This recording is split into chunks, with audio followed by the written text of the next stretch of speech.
What's up, everybody? This video is going to be an introduction to colonoscopy, both for the people who are about to undergo a colonoscopy and are wondering what it entails, and for medical students, nursing students, etc., who are about to do a GI rotation or want to learn more about endoscopy, especially endoscopy of the colon.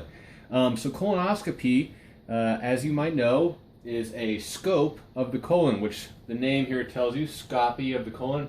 It's a form of endoscopy, which basically means sticking a camera inside a body orifice to look inside.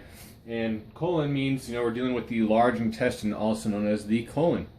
Now, it's currently recommended and thought in the United States that every 50-year-old, whether you're a man or a woman, no matter what your medical history is, should undergo a colonoscopy if you haven't already undergone one. Some people undergo colonoscopies younger than age 50, if they have a family history of polyposis or polyps or colon cancer or that sort of thing. But, for your average healthy adult, they're going to, at age 50, they're supposed to undergo a colonoscopy. Now, as we mentioned, this is a scope of the colon, also known as large intestine. So let's just go over some, old school anatomy here. The big thing here is that we start in the rectum, right? So the legs kind of come up and the rectum comes up. And let's say we're looking at this person head on, right? So the person's looking at us. So I'm going to draw a little head up here.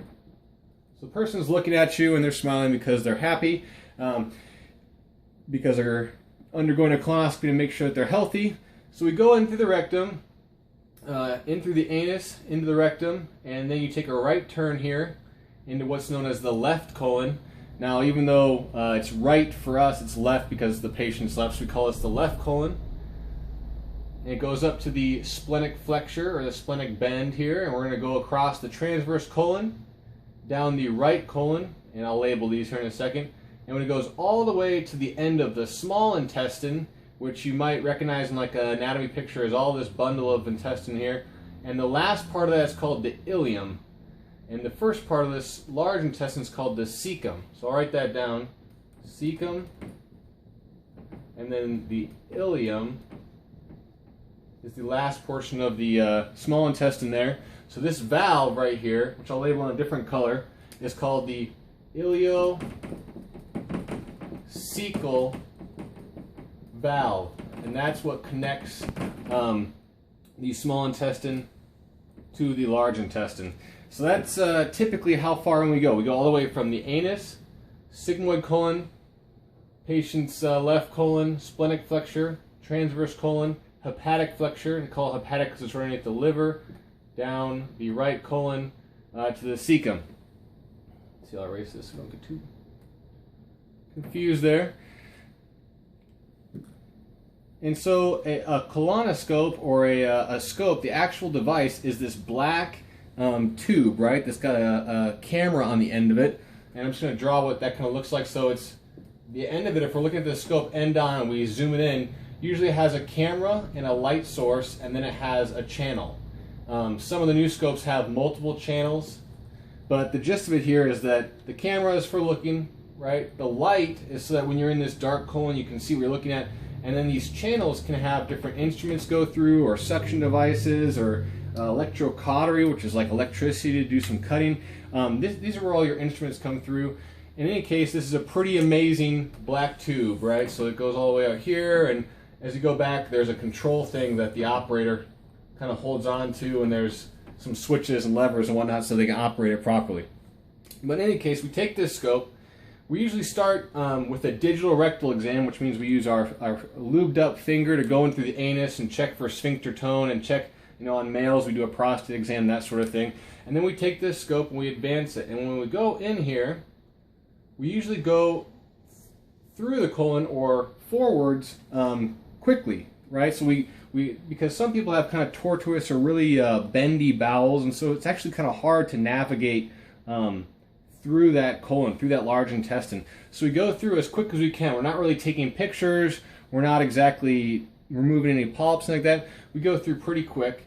And then it's the way back out that we take our time and we take pictures, we remove polyps, we look for lesions, we cauterize any bleeding, that sort of thing. And one amazing thing about the new scopes is that if you look at the end of the scope here and it's going up, and this is the tip.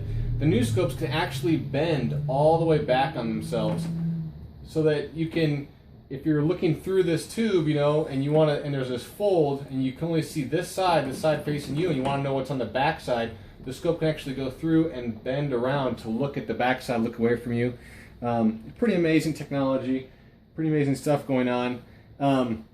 So that's what colonoscopy is. It's about 45 minutes. They do a digital rectal exam. They stick this scope in kind of quickly, and then they take their time on the way back out. They take pictures. They remove any polyps, which are kind of like little, they can be little dangling bits from the wall or that sort of thing. So they clip this off, and they can inject ink or tattoo to mark that spot for future colonoscopies, that sort of thing. As far as if you're a patient, you undergo conscious sedation. And conscious means basically they're not going to stick a tube down your throat to help you breathe. So they drug you up so you don't really feel anything or remember anything, but it's not so heavy that you're entirely put to sleep and you can't breathe for yourself. For you anesthetist students out there, med students, usually it's a combination of Versed, which is midazolam, and that's an amnesic to make you not remember, and it's usually like a short-acting barbiturate, or like propofol or diprivan is another name for it, that sort of thing. So the goal of the anesthesia is so you don't feel anything, like any pain or discomfort, and that you don't remember the procedure, because a lot of people don't want to remember, undergoing a colonoscopy and looking up at pictures of their colon. Some people, it really freaks them out, that sort of thing. Let's see, so we've talked about the scope and how it has these different channels here and a light source and a camera. It can take pictures. The great thing about colonoscopy is that it's diagnostic, right? So we can look in this colon, and if there's a huge fungating cancer right here, we can see it and diagnose that as colorectal cancer. It's also therapeutic, which means that there are certain ways we can go in there and treat that colorectal cancer, treat those polyps. So that's one advantage of colonoscopy over other screening things, like some people are saying that right now we should get CT exams or computed tomography exams of the abdomen instead of colonoscopies. But the thing about those CT scans is that they're not therapeutic, they're only diagnostic. Another big topic with people is it's the prep, right, for colonoscopies. Everyone knows about the prep, and everyone knows about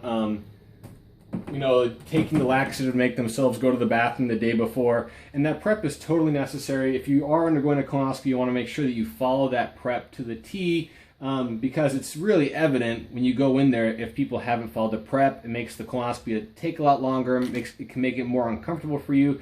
And some gastroenterologists or surgeons that do this and they see an unprepped bowel, they'll just stop after so many minutes because it's not worth their time to try and clean out your bowel for you if you didn't keep up your end of the bargain. So I know it stinks, no pun intended, but make sure that you do follow a prep. It's very crucial. That being said, colonoscopies can also be done in emergency situations, like if someone has a lot of rectal bleeding, bright red rectal bleeding, we don't know why, we can go into an unprepped bowel. It's not as much fun for the the provider, like we were talking about, but they can do it to go in and try and find the source of that bleeding in an unprepped bowel if they have to. So that's kind of the gist of colonoscopy.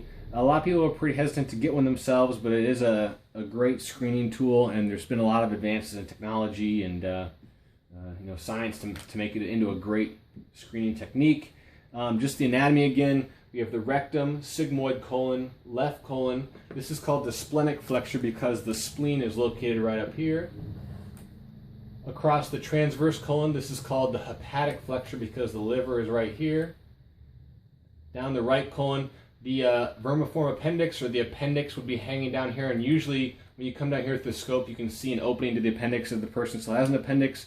And then, the really skilled practitioners who do this will even stick the end of the scope all the way through the ileocecal valve into the ileum, the last portion of the small intestine, so they can even check that out. All right. That is an introduction to colonoscopy and what it entails. Thank you.